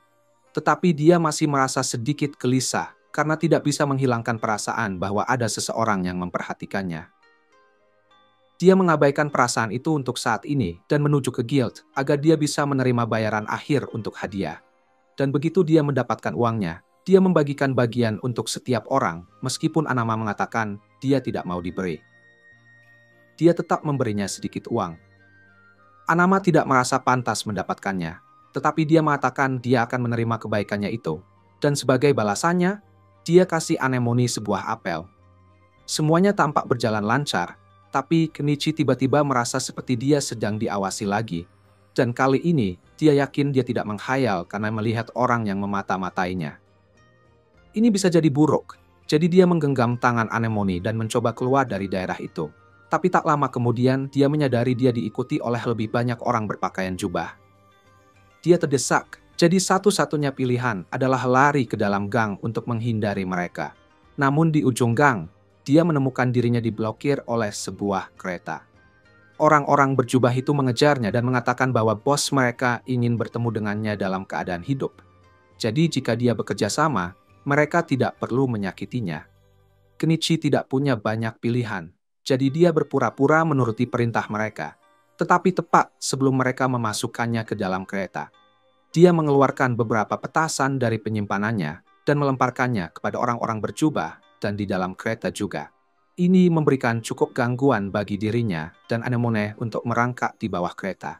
Dan sekarang setelah dia membuat jarak, dia mengeluarkan busur silang dan mengarahkannya kepada orang-orang itu. Dia mengancam akan menembak mereka jika mereka tidak meninggalkannya. Dan karena para penculik tidak memiliki senjata jarak jauh, mereka terpaksa kabur. Kenichi lega karena berhasil melarikan diri. Dan beberapa saat kemudian, Malo muncul dengan kereta kudanya karena dia mendengar keributan itu. Dia menawarkan tumpangan kepada Kenichi dan Anemone, dan sambil berkendara bersama, Kenichi menceritakan semua yang terjadi padanya. Dia percaya ini pasti ulah bangsawan bagian dari kelompok anti-monarki, dan dia menyarankan agar Kenichi menemui tuan setempat, Asklepios, agar dia bisa mendapatkan perlindungan. Kenichi setuju bahwa itu mungkin ide yang bagus, tapi dia tidak ingin mengambil risiko karena Asklepios bisa saja memintanya mulai membayar pajak, dan dia benci pajak. Jadi dia memutuskan mungkin lebih baik meninggalkan kota ini sepenuhnya. Setelah mereka kembali ke rumah, Malo memberitahu Primula tentang keputusan Kenichi untuk meninggalkan kota, dan Primula kecewa karena mereka bahkan belum sempat berterima kasih dengan benar kepada Kenichi atas semua yang telah dilakukannya untuk mereka. Sepeda sangat populer hingga tuan setempat memberi mereka nama keluarga karenanya. Dan oleh karena itu, mereka berhutang budi besar pada Kenichi. Jadi mereka tidak bisa membiarkannya pergi sampai balas budi itu terbayar. Itu sebabnya Primula memutuskan bahwa dia akan meninggalkan kota bersama Kenichi dan menghabiskan waktu sebanyak mungkin dengannya. Dia sudah mencoba menarik perhatiannya sekali tetapi ditolak. Tetapi ketika dia diculik, Kenichi tak ragu mengambil risiko nyawanya untuk menyelamatkannya, sehingga Primula yakin bahwa dia pasti sangat peduli padanya. Dan jika itu benar, dia pasti akan menunggunya sebelum meninggalkan kota. Yah, ternyata Kenichi tidak peduli padanya sebanyak itu, karena dia pergi beserta rumahnya. Sementara itu, Kenichi sedang berkendara dengan sepeda motornya yang baru. Dan kelihatannya dia cukup percaya diri dengan skill berkendaranya karena dia membeli helm untuk Anemone, bukan untuk dirinya sendiri. Saat berkendara, dia bertemu dengan seseorang yang familiar, jadi dia berhenti di samping Fuyao dan menyapanya. Sudah lama sejak dia terakhir bertemu dengan Fuyao, jadi mereka berhenti sejenak untuk mengobrol, dan Fuyao mengetahui bahwa akhirnya Kenichi menjadi pedagang. Dia juga menemukan bahwa Kenichi adalah orang di balik penemuan sepeda. Sekarang dia punya seorang anak perempuan dan sedang bepergian, tapi dia penasaran kemana mereka pergi. Kenichi menjelaskan bahwa dia dan keluarganya yang baru sedang dalam perjalanan meskipun dia tidak tahu kemana mereka akan pergi. Fuyao mendoakan semoga mereka beruntung dalam perjalanan mereka. Jadi Kenichi dan yang lainnya kembali ke sepeda motornya dan melanjutkan perjalanan. Kenichi dan Anemone sudah melakukan perjalanan cukup lama sekarang. Jadi mereka kira-kira 100 km jauhnya dari Dahlia, tapi cuma 6 km ke kota berikutnya, Astrantia. Selama perjalanan, mereka berkemah dan masak makanannya enak-enak. Jadi ini mirip banget sama kehidupan santai yang selalu Kenichi impikan. Tapi, karena ada Anemone, dia pengen segera menemukan tempat buat menetap. Biar bisa nemuin kota berikutnya, Kenichi beli drone terus terbangin ke udara buat lihat sekeliling. Dia nemuin kalau sungai ini mengarah ke sebuah danau. dan Aster Antia pasti ada di sisi lain. Jadi dia membawa anemone dan popcatnya dan mulai menelusuri aliran sungai. Mereka akhirnya sampai di tempat dengan pemandangan danau yang sangat indah.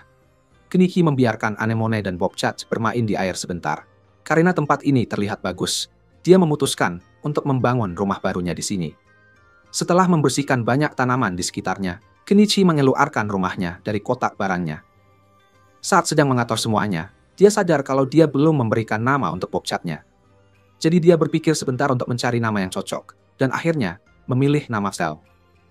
Malam itu, dia mulai mengajar anemone cara membaca dan menulis. Anemone itu pintar banget, jadi nggak butuh waktu lama buat nangkep semua itu. Tapi waktu masuk ke bagian matematika, dia agak kesulitan. Sementara Anemone pusing mikirin soal-soal matematika, Kenichi ngeliat ke jendela tokonya, cari kira-kira ada nggak cara supaya dia bisa dapat solar murah. Sampai sekarang, dia udah pakai minyak tanah dan tambahan lain buat bikin solar sendiri. Tapi dia ingat pernah nonton acara TV yang bilang kalau bisa bikin biodiesel dari minyak goreng.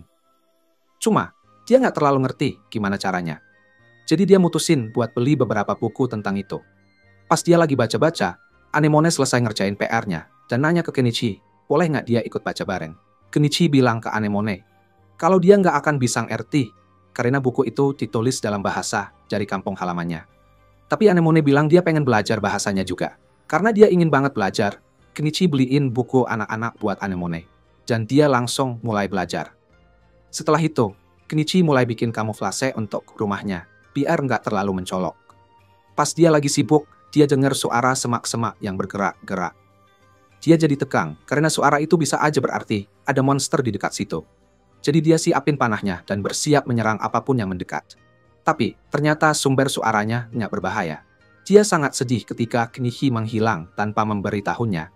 Jadi dia bekerja keras untuk melacak jejaknya, dan mengikutinya sampai ke sini. Dan sekarang dia sudah di sini, dia tidak punya tempat lain untuk pergi. Jadi dia bilang akan tinggal dengan Kenichi mulai sekarang. Kenichi sih santai aja, dan Anemone tampaknya cocok banget sama Miarei. Jadi mereka sepakat Miarei akan tinggal bersama mereka. Ketika lagi makan malam, Kenichi bertanya, apakah ada hal menarik yang terjadi sejak dia pergi dari Dahlia. Miarei merasa tidak banyak yang terjadi. Tapi dia ingat pernah mendengar kalau Norspau melamar Primula. Jadi mereka akan menikah sebentar. Kenichi senang sekali karena Primula bisa move on dan bertunangan dengan cowok baik seperti Norspau. Tapi sayangnya, dia nggak bisa datang ke pernikahannya karena sekarang mereka terpisah jauh. Malam itu, dia mandi bareng Anemone seperti biasa, sementara Miarei bersih-bersih di samping mereka. Setelah semuanya kering, mereka balik ke dalam rumah. Anemone menunjukkan buku Jepang yang diberikan Kenichi kepada Miarei. Dan Miarei suka banget sama buku itu. Meskipun dia nggak bisa baca huruf-hurufnya, gambar-gambarnya bikin buku itu mudah dimengerti. Mendengar Miarei berkata begitu, Kenichi mendapat ide. Karena buku sangat berharga di dunia ini, mungkin dia bisa mendapatkan banyak untung dengan menjual buku bergambar. Meskipun cerita dari Jepang mungkin nggak akan menarik buat orang-orang di sini.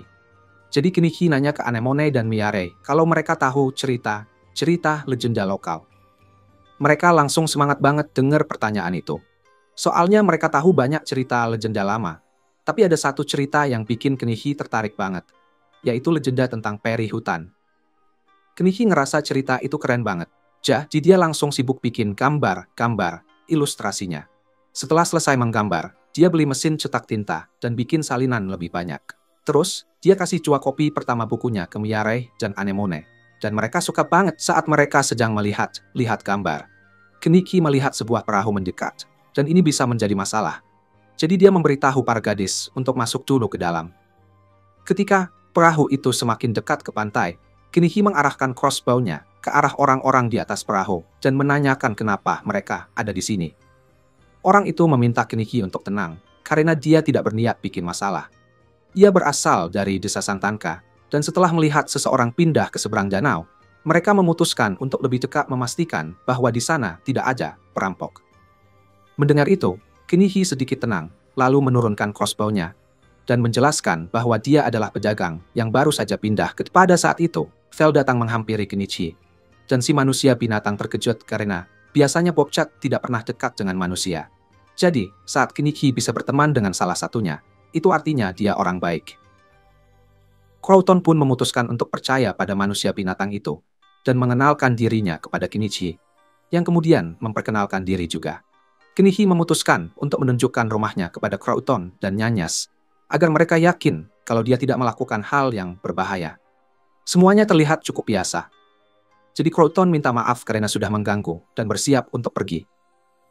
Tapi sebelum dia pergi, dia melihat bekas antiat Kenichi. Di manejaj, Anse Wallace mau merabi sestanya nanti kiwoci kuah perempuannya. Jadi begitu Crowton dan Nyanyas pergi, Kenichi dan teman-teman ceweknya makan siang bareng. Setelah itu, Anemone habiskan waktu baca buku di rumah. Sementara Kenichi pergi ke hutan untuk cari tanaman obat. Tapi tiba-tiba Miyare muncul dan mumpung Anemone lagi sibuk, dia pengen punya waktu berdua sama Kenichi. Dan Kenichi nggak bisa nolak. Jadi ya, mereka berdua ngabisin waktu bareng lagi. Nggak lama kemudian, Kenichi mulai proyek terbarunya dan membuat biodiesel. Karena dia kayak lagi masak besar-besaran. Sayangnya, baju pelindung yang dia pakai bikin dia berkeringat, jadi dia harus istirahat dulu dan nyemplung ke sungai. Nah, setelah dia balik kerja, kita tahu kalau Kenichi lagi sibuk bikin biodiesel dari minyak goreng. Meskipun ini cukup berbahaya, kalau Kenichi berhasil, dia bisa bikin diesel sendiri tanpa harus keluar banyak duit. Sekarang saatnya bagian yang seru, yaitu menguji bahan bakarnya. Dia pompa sedikit ke generator. Untungnya nggak meledak. Jadi percobaannya, Kenichi berhasil. Selanjutnya, dia akan mengunjungi kota Astrantia. Jadi Kenichi segera pergi bareng Miyare, Anemone, pakai motornya. Begitu masuk kota, mereka langsung mampir ke Advento Errors Guild. Soalnya, Kenichi perlu daftar. Mereka masuk ke dalam dan menuju meja resepsionis. Saat menyapa resepsionis, ada dua hal besar yang menarik perhatian Kenichi. Setelah terbangun dari lamunannya, Kenichi memberitahu resepsionis bahwa ia ingin mendaftar ke Guild Petualang dan Guild Pedagang Kota. Dan Miyare juga mendaftar sebagai petualang di sini. Resepsionis mengambil kartu identitas mereka dan pergi ke ruang belakang untuk memproses pendaftaran. Tapi saat kembali, dia agak gugup karena baru saja melihat berkas Kenichi dan menyadari kalau dia adalah orang yang mengalahkan Shaga. Kenichi meminta resepsionis untuk berhenti berteriak karena dia ingin tetap. Resepsionisnya cepat paham. Jadi dia memberitahunya bahwa registrasinya sudah selesai dan dia bisa melanjutkan harinya seperti biasa. Setelah keluar dari guild, mereka semua duduk di tengah kota untuk makan. Tapi karena bumbu di negara ini masih dikendalikan oleh sindikat rempah-rempah, semua makanan di sini rasanya kayak makanan penjara yang hambar. Anemone dan Miyare kelihatan gak menikmati makanannya. Jadi Kenichi kasih mereka sedikit campuran bumbu miliknya untuk menambah rasa. Saat itu, Kenichi melihat beberapa orang berambut ala preman berkeliaran, dan kelihatannya mereka sedang merencanakan hal buruk. Tapi kalau tidak ada hubungannya dengan Kenichi, dia akan tetap tenang dan urus-urusannya sendiri. Pada saat yang sama, dia melihat Crowton dan seorang gadis kecil masuk ke gang. Dan jelas ada sesuatu yang terjadi, tetapi lagi-lagi, itu bukan urusan Kenichi. Dia melanjutkan jalan-jalannya dan menemukan sebuah toko sihir tua yang terlihat menarik. Jadi dia memutuskan untuk masuk. Kenichi menemukan seorang nenek tua yang mengurus toko tersebut. Dan saat sedang melihat-lihat, dia melihat sebuah perangkat sihir yang dipajang. Jadi dia bertanya pada nenek itu tentang fungsinya. Nenek itu dengan senang hati menunjukkan caranya. Dia menuangkan air ke satu bagian, dan banyak anggur ke bagian lainnya. Hasilnya, semua air terpisah. Hal pertama yang terpikir oleh Kenichi setelah melihat ini adalah dia bisa menggunakannya untuk membuat diesel tanpa harus merusak kesehatannya karena menghirup bahan kimia. Dia mengatakan kepada nenek bahwa dia ingin membeli perangkat ajaib tersebut. Dan nenek terkejut karena biasanya tidak ada yang benar-benar mau untuk membeli sesuatu di sini. Tapi karena Kenichi adalah pelanggan yang ingin membayar, mana mungkin nenek menolak. Sepertinya Anemone juga menemukan sesuatu yang dia suka karena dia menunjukkan sebuah buku pada Kenichi yang dia temukan. Nenek menjelaskan bahwa buku itu tentang cara mempelajari sihir. Dan begitu Kenichi mendengarnya, dia mengatakan bahwa dia juga ingin membeli buku itu. Tapi dia tidak bisa menjamin kamu bisa menggunakannya, karena kamu tingkat kekuatan sihir tertentu untuk bisa menggunakan. Setelah membeli buku itu, dia langsung ingin mulai membacanya dengan Anemone. Tetapi nenek menghentikan mereka karena Grimoire harus didaftarkan dulu sebelum pelanggan boleh membawanya pulang. Jadi Kenichi harus kembali dalam seminggu. Kenichi tidak masalah menunggu. Jadi dia dan yang lain pergi melanjutkan jalan-jalan di kota. Namun, mereka malah ketemu dengan Nyanyas di luar. Nyanyas kaget melihat mereka dan bilang kalau dia sedang buru-buru, jadi nggak punya waktu buat ngobrol. Kenichi punya perasaan gak enak kalau dia bakal terlibat dalam masalah. Jadi dia mau semua orang untuk pulang aja. Tapi sebelum mereka sempat, kelompok itu melihat Croughton diserang di gang bareng putrinya. Kenichi nggak bisa pura-pura, nggak peduli kali ini. Jadi dia terpaksa membantu. Tapi sebelum itu, dia beli topeng dokter wabah supaya para penjahat nggak kenal dia. Para penjahat itu benci banget sama Croughton, dan mereka udah siap buat nyakitin dia dan anaknya. Tapi sebelum mereka bisa melakukannya, Kenichi muncul di belakang mereka dan mulai lempar petasan. Dia bilang kalau petasan itu salah satu dari banyak sihirnya. Dan karena para penjahat itu belum pernah lihat yang kayak gitu, mereka semua lari ketakutan. Setelah memastikan Croughton baik-baik saja, Croughton duduk di samping air mancur dan cerita semuanya ke Kenichi. Dulu Croughton itu pernah kerja jadi pegawai. Dia bekerja keras dan menangkap banyak anggota sindikat rempah. Sejak itu, mereka mulai menargetkannya. Anak perempuan Croughton bertanya, apakah Kenichi dan yang lainnya adalah temannya? Jadi Croughton menjelaskan bahwa dia bertemu Kenichi beberapa hari lalu. Dan dia adalah orang yang membuat buku yang dia beli untuk putrinya. Mary jadi sangat senang setelah mendengar bahwa buku favoritnya dibuat oleh Kenichi. Jadi dia mulai berterima kasih padanya. Tapi Anemone jadi sedikit cemburu. Jadi dia bilang bahwa dia juga membantu membuat buku itu. Jadi Mary juga berterima kasih padanya dan bertanya apakah mereka bisa membuat buku bersama suatu saat nanti. Dan Anemone bilang dia akan senang. Kenichi senang banget lihat Anemone akhirnya punya teman seumuran. Dan beberapa hari kemudian, Croughton dan istrinya bawa Mary buat main ke rumah Kenichi dan Anemone. Itu pertama kalinya mereka punya tamu. Jadi Kenichi siapin makanan buat dinikmati bareng-bareng. Dan sejak itu jadi kebiasaan mereka buat kumpul bareng sambil Mary dan Anemone main bareng. Tapi, suatu hari Mary nggak muncul seperti biasanya. Malah, Croughton datang dengan panik minta bantuan ke Kenichi. Dia kasih tahu Kenichi kalau Mary sakit kena salah satu penyakit di negeri ini. Dan kebanyakan anak yang kena hanya bisa bertahan semalam. Jadi, dia harus segera melakukan sesuatu untuk membantu Mary. Dia rela menghabiskan semua uang yang dimilikinya supaya Mary bisa sembuh. Tapi dia tidak punya cukup dana untuk menyewa penyihir yang bisa mengeluarkan sihir penyembuhan padanya. Jadi, satu-satunya harapannya adalah Kenichi. Kenichinya akan diam saja sementara teman Anemone sedang menderita. Jadi, dia memberikan sebuah obat penurun panas dan memberitahu cara pakainya agar Mary bisa sedikit merasa lebih baik. Tapi dia juga bilang, obat itu hanya bisa menurunkan demam Mary, bukan menyembuhkannya. Lalu Kenichi buru-buru pergi memanggil nenek penyihir untuk minta bantuan. Malam harinya, mereka semua bertemu di rumah Croughton untuk melihat kondisi Mary, dan nenek penyihir kecahi kalau Mary cuiset dengan sebutnya cheek grey. Itu bisa diobati, tapi kita butuh benih dari bunga spesial yang cuma tumbuh di hutan. Seseorang harus pergi ambil benih-benih itu sebelum pagi, jadi Kenichi, Croughton, dan Nyanyas pergi untuk mengambilnya. Tapi, pas mereka berangkat, kita baru tahu kalau para penjahat dari sindikat rempah ternyata mengawasi semuanya. Dan mereka pasti bakal ngelakuin sesuatu sekarang, karena Kenichi dan Croughton udah pergi. Kenichi dan teman-temannya cepat sampai di sungai tempat biji bunga Chicory bisa ditemukan. Jadi, dia mengeluarkan perahu karet dan mendayung ke tengah air untuk mencari biji bunganya. Nggak butuh waktu lama buat dia nemuin banyak bunga itu. Jadi dia ambil salah satu biji bunga dan kasih ke Croughton yang benar-benar berterima kasih atas semua bantuannya. Tapi mereka belum selesai nih, karena mereka masih harus bawa biji ini balik ke Mary biar dia bisa sembuh. Tiba-tiba ada masalah lagi muncul. Nyanyas ngerasain sesuatu mendekat, dan ternyata itu sekumpulan serigala hitam. Sayangnya, udah terlambat buat kabur karena mereka udah dikepung. Kenichi udah pernah ketemu sama serigala hitam sebelumnya. Jadi dia beli 2 pedang dan kasih ke Croughton dan Nyanyas. Yang paling penting sekarang adalah Mary harus dapat obatnya. Jadi dia bilang ke mereka buat cepet-cepet lari balik ke rumah, sementara dia ngadepin serigala-serigala itu. Nah, Kenichi mulai lemparin petasan buat menarik perhatian serigala-serigala itu dan ngejauhin mereka dari Croughton. Tapi, ada sekelompok kecil serigala yang memisahkan diri dari rombongan dan malah ngepung Croughton dan Nyanyas. Kenichi sadar kalau Croughton dan Nyanyas dalam bahaya, jadi dia buru-buru balik buat bantuin secepat mungkin. Tapi pas dia lagi gitu, kita lihat ada preman-preman dari tadi yang ngumpet di mereka kayaknya ngendaliin serigala-serigala itu pakai semacam peluit. Terus, serigala-serigala itu mulai nyerang Nyanyas dan Croton. Jadi mereka berdua balas ngelawan pakai pedang yang dikasih Kenichi. Preman-preman itu marah banget karena Croton ternyata bisa bertahan. Tapi karena semua niat jahat mereka, Vel jadi bisa ngerasain kehadiran mereka.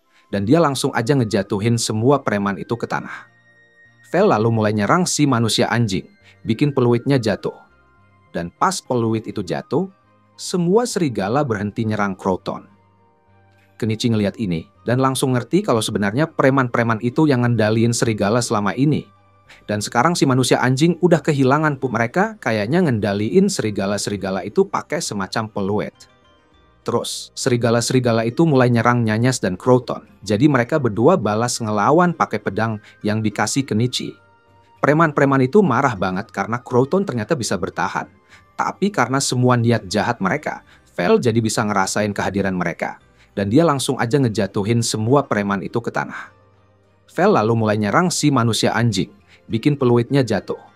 Dan pas peluit itu jatuh, semua serigala berhenti nyerang Croton. Kenichi ngeliat ini, dan langsung ngerti kalau sebenarnya preman-preman itu yang ngendaliin serigala selama ini. Dan sekarang si manusia anjing udah kehilangan peluitnya. Dia bilang ke Nyanyas buat bawa Croton dan kabur selagi ada kesempatan. Si Dogman berhasil menjauhkan Vel dan ambil peluitnya buat nyuruh serigala-serigalanya ngejar Croton. Tapi serigalanya malah ketakutan dan gak mau gerak. Gak ada yang ngerti apa yang lagi terjadi. Tiba-tiba aja muncul beruang gede banget. Serigala-serigalanya sadar betapa bahayanya situasi ini, jadi mereka lari ninggalin hutan. Korban pertama dari amukan si beruang adalah Dogman. Dan begitu jatuh ke tanah, dia kelihatan udah pasti mati. Beruangnya lalu beralih target ke Kenichi. Tapi Vel berdiri di depannya dan langsung nyakar wajah si beruang. Kenichi bilang makasih ke Vel atas bantuannya. Terus dia keluarin lagi petasan buat nakutin beruangnya.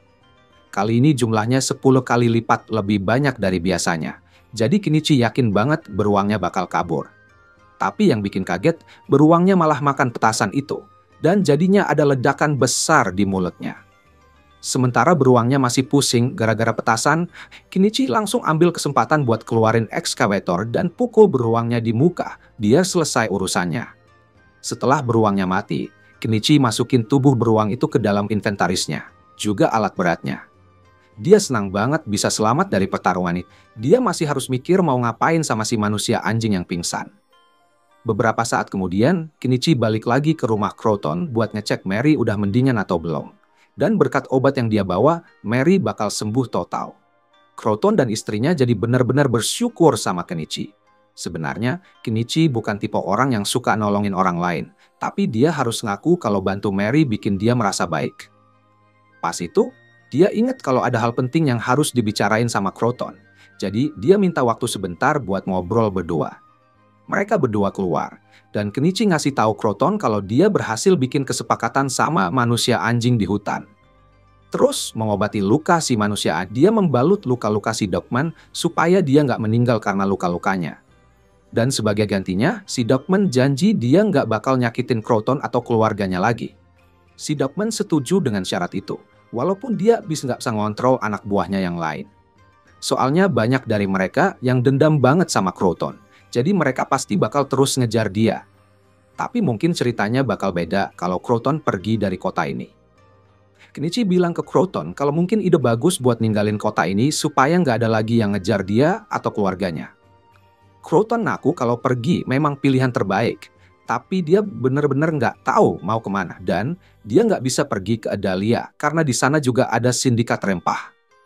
Kenichi mikir sebentar dan dapat ide bagus buat ngatasin masalah Croton. Kenichi kebetulan kenal seorang ksatria bernama Norspao yang baru aja jadi baron dan lagi nyari orang buat tinggal di tanahnya. Jadi kalau Kenichi nulis surat ke Norspao dan cerita betapa hebatnya Croton, pasti Norspao bakal ngasih izin Croton buat pindah ke sana. Besoknya, Kenichi akhirnya pulang ke rumah dan cerita ke yang lain tentang apa aja yang terjadi selama dia pergi. Tapi Mayari jadi kesal karena dia pergi berpetualang seru banget tanpa Kenichi bilang gak ada waktu buat jemput Mayari. Plus dia butuh seseorang buat jaga Anemone pas dia pergi. Jadi Mayari gak mungkin bisa ikut. Beberapa hari kemudian, Croton sama keluarganya akhirnya mutusin buat pindah demi keamanan mereka. Jadi Krubin pergi duluan ke wilayah Norsepol buat nyiapin semuanya.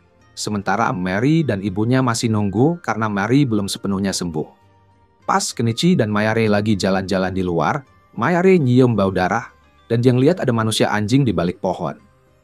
Kenichi ngenalin dia sebagai orang yang sama dari beberapa waktu lalu. Jadi dia nanya ngapain dia di situ, dan si manusia anjing bilang dia janji nggak bakal nyakitin Croton. Jadi dia lagi bersihin urusan supaya nggak ada preman lain yang ngejar dia. Dia jelasin manusia anjing itu selalu menepati janji mereka.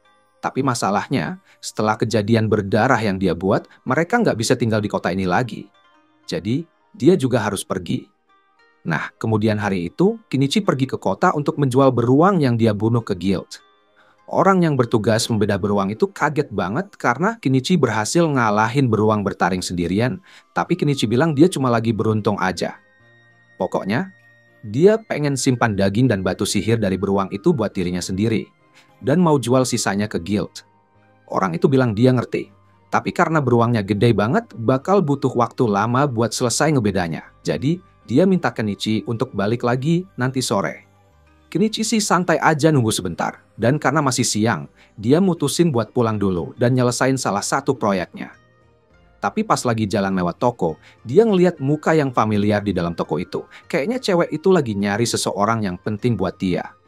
Balik di rumah Kenichi, akhirnya dia nyobain artefak yang dia beli buat bikin biodiesel.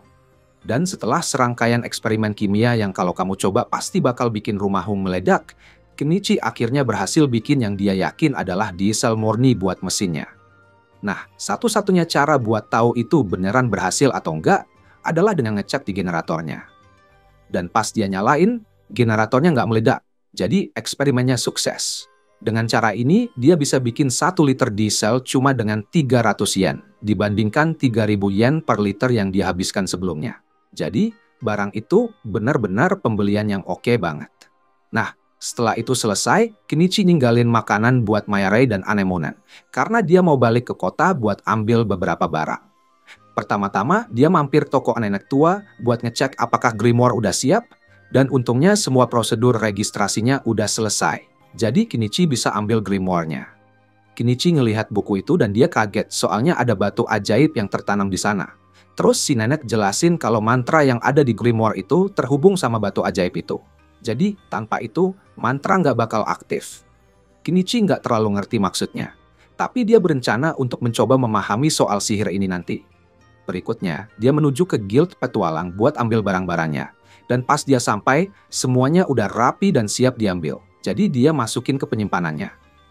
Setelah itu, dia ke meja depan buat ambil pembayaran dari bagian yang dia jual ke guild. Tapi Kenichi malah susah fokus sama uangnya, gara-gara terganggu sama 2 melon yang ada di depan dia. Akhirnya dia samar dan ambil uangnya sebelum pergi dari guild. Tapi pas dia lagi jalan di jalan puak, dia merasa ada yang aneh. Kayak ada yang ngeliatin dia. Ternyata perasaan Kenichi bener banget, karena dia emang lagi diawasi sama seseorang. Dan ternyata itu Primula. Dia kaget banget ngeliat Primula dan nanya kenapa dia ada di sana. Tapi Primula malah tanya balik, gimana bisa Kenichi tega ninggalin dia gitu aja. Kenichi coba jelasin kalau alasannya pergi dari Dahlia, cuma karena para bangsawan yang mau nangkep dia. Tapi Primula tetap merasa kalau Kenichi harusnya pamitan dulu sama dia. Kenichi juga sadar kalau keributan ini mulai jadi tontonan orang-orang. Makanya dia ngajak Primula ngobrol di tempat yang lebih nyaman. Primula bawa Kenichi ke hotel tempat dia nginep dan mulai teriak-teriak lagi ke Kenichi karena ninggalin dia tanpa kasih kesempatan buat balas budi atas semua yang udah dia lakuin buat dia. Kenichi ngerasa dia nggak ngelakuin banyak, tapi Primula ngingetin kalau dia udah lamatin hidupnya. Jadi dia punya utang budi yang besar.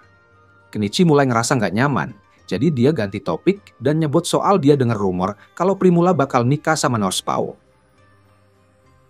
Meskipun emang ada pembicaraan soal itu, Primula akhirnya nolak lamaran itu. Tapi itu nggak penting. Primula bilang dia nggak bakal pulang kecuali Kenichi setuju buat itu. Tapi Kenichi nggak ada niat buat pergi. Jadi Primula bilang dia bakalan tetap di sini bareng Kenichi. Kenichi bisa lihat kalau dia nggak main-main. Jadi dia nggak punya banyak pilihan di sini. Tapi dia masih kaget gimana caranya Primula bisa tahu dia tinggal di kota ini.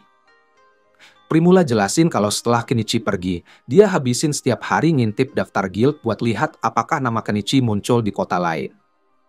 Dan benar aja, Suatu hari dia nemuin namanya di daftar yang baru. Jadi dia langsung naik kereta dan pergi ke sini. Dan sekarang setelah dia ketemu Kenichi lagi, dia langsung aja nanya apakah Kenichi mau kasih dia pengalaman paling nakal malam ini. Kenichi kaget banget, tapi dia lihat Primula serius. Jadi dia setuju. Dan mereka berdua naik ke kamar Primula. Begitu sampai di kamar, Primula langsung buru-buru buka semua bajunya karena udah gak sabar lagi. Dan kamu pasti tahu apa yang terjadi setelah itu. Besok paginya, Kenichi pulang ke rumah bareng Primula. Dan awalnya Anemone dan Mayare senang banget lihat dia. Tapi langsung kaget pas lihat Primula. Terus, Primula jadi kesal karena dia pikir Kenichi ninggalin dia tapi malah bawa Mayare. Kenichi bilang kalau dia nggak pilih bawa Mayare. Mayare cuma ngejar Kenichi sendiri. Jadi, satu-satunya yang dia pilih buat dibawa bareng adalah Anemone. Tapi masa sih Primula bakal cemburu sama anak kecil? Kenichi punya alasan bagus, jadi Primula tenang dulu deh untuk sekarang. Tapi Anemone bikin Kenichi janji kalau dia nggak bakal bawa cewek lain lagi. Dan itu bikin Primula jadi kesel lagi, karena dia mikir Kenichi sering bawa cewek-cewek ke rumah. Malamnya, Kenichi siapin air buat mandi. Tapi pas waktunya masuk, semua cewek bilang mereka mau mandi bareng dia. Kenichi nggak mau ribet, jadi dia mutusin buat beli tong kedua, biar ada 2 tempat mandi. Setelah semuanya selesai mandi, Kenichi nyalain pengering rambut, dan setelah semuanya kering, dia duduk di meja buat coba grimoire-nya. Dia membaca mantra untuk sihir bola api, tapi begitu dia menyelesaikan sihir itu, ketakutannya terbukti benar karena tidak ada apa-apa yang terjadi. Ini berarti dia tidak punya kekuatan sihir, dan dia baru saja membuang banyak uang untuk buku yang tidak bisa dia gunakan. Dia mulai berpikir bagaimana cara menjual grimoire itu supaya bisa mendapatkan kembali sebagian uangnya. Tapi saat dia sedang melamun, Anemone mengambil buku itu dan mulai membacanya. Kali ini ada sesuatu yang benar-benar terjadi.